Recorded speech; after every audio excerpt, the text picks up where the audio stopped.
Good morning. Welcome to Woohoo Wednesdays. And every week I answer an existential question that I've received.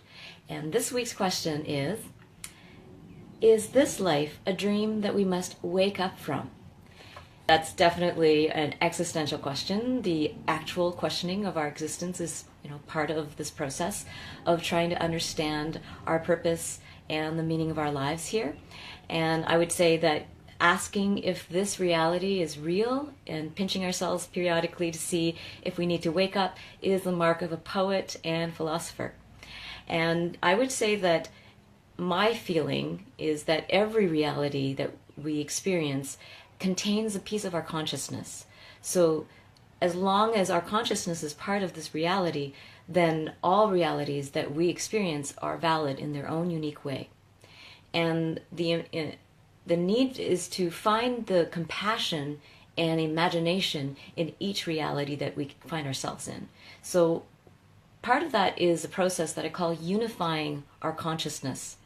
And part of unifying your consciousness is to have a really strong sense of your values and your intentions. So every day that you wake up, and again, this is part of that question of, is this real or is this part of a dream? So when I wake up every day, part of the process is to recognize, what are my values and what is my strongest intention in this life, in this day? And that intense value and intention set becomes a force that unifies your consciousness. It unifies how you treat people outside of your workplace. It unifies how you treat people in the workplace. It unifies how you treat your family members. It unifies how you treat your friends, your partners. So that unification goes beyond this reality, also into your dream state. And that actually happened to me where I was working through a deep wound in this physical life. And I was trying to understand how to work through it, because actually where it came from was my deep pain in my dreams. I would have nightmares all the time. So there's always a recurring scenario that was really frightening to me. And in my real life, I realized that is actually a trauma that is within my consciousness. So I had a set of unified values that I wanted to transmit and activate even in the dream state. So the more that I valued compassion and the more that I valued peaceful interaction, the more that in my dream state I started to act the same way.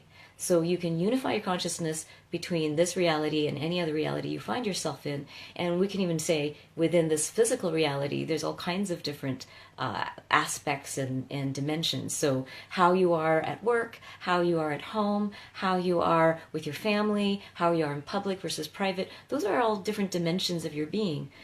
Sometimes I see a person really light up when they play sports, because that dimension for them is where they really shine and they have a lot of skills and they have a lot of good memories. So every dimension carries a different aspect of our consciousness, and whether we're asleep or awake, if there's a thought process or an emotional process that's going on there, or some sense of self-awareness, and you've probably heard of the term lucid dreaming, where you actually try to wake up in your dreams, then that is part of actually being awake in this reality, is to be awake enough to yourself, to know what your values are, what your intentions are, what motivates you. And that awakeness is as important in this reality as it is in your dream state. And then you can make use of your astral travels in your dream state to actually benefit your waking life. And so when people say, well, which is more real, I think that that's maybe not the best use of our energy to say, well, which is more real. It's like saying, is work more important than family life? And often we put these things on hierarchies, but instead we say, well, I want to be the same person at work that I am at home, but I may not exhibit some of the talents that I have at work at home. Like maybe I'm an executive chef, and maybe I don't need to share as much of that side at home, because someone else at home also loves to share, being in the kitchen. So there's a lot of sides of ourselves that we don't share completely in every realm, because it's not necessary or desired, but we are aware that we have all these skills. So that's my way of approaching that question of, is this reality real or is there another more real reality that we need to wake up to?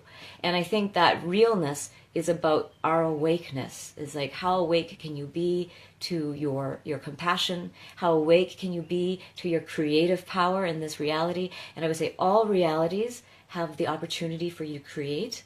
In your dream state, you've probably at some point have remembered flying in your dreams.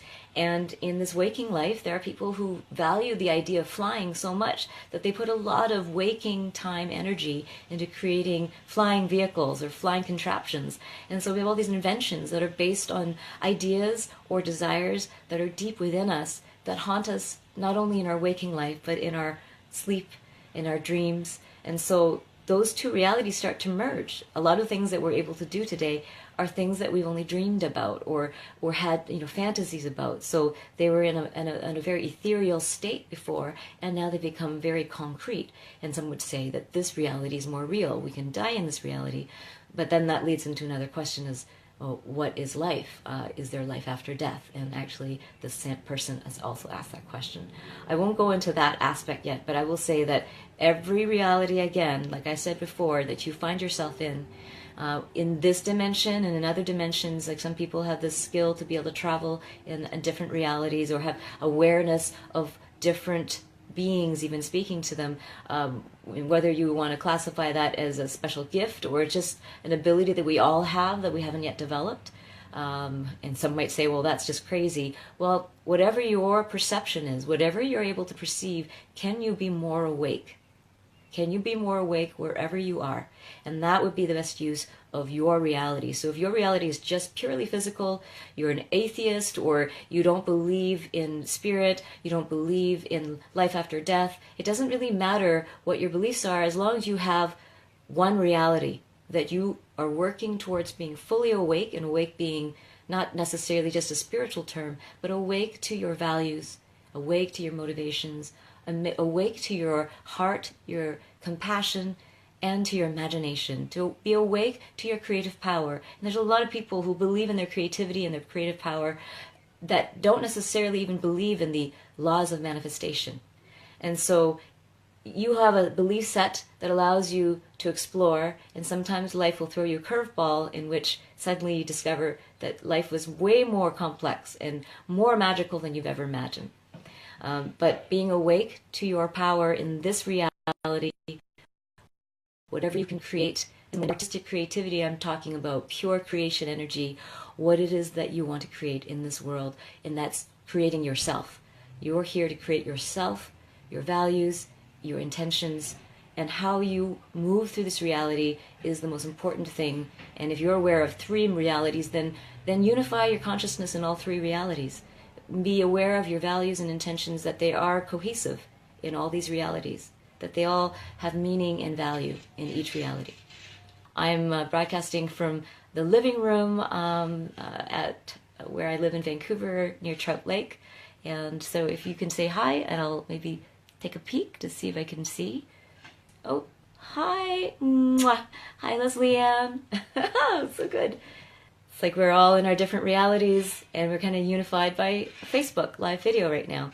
So I just wanted to thank this person for that very deep existential question, and I look forward to seeing you every Wednesday. I'm going to address a different question that I get. So please send me your questions. Even after the video is over, feel free to comment on this thread or send me a private message on Facebook, or you can email me at treasures@littlewoo.org or comment on my Facebook business page, littlewoo.news.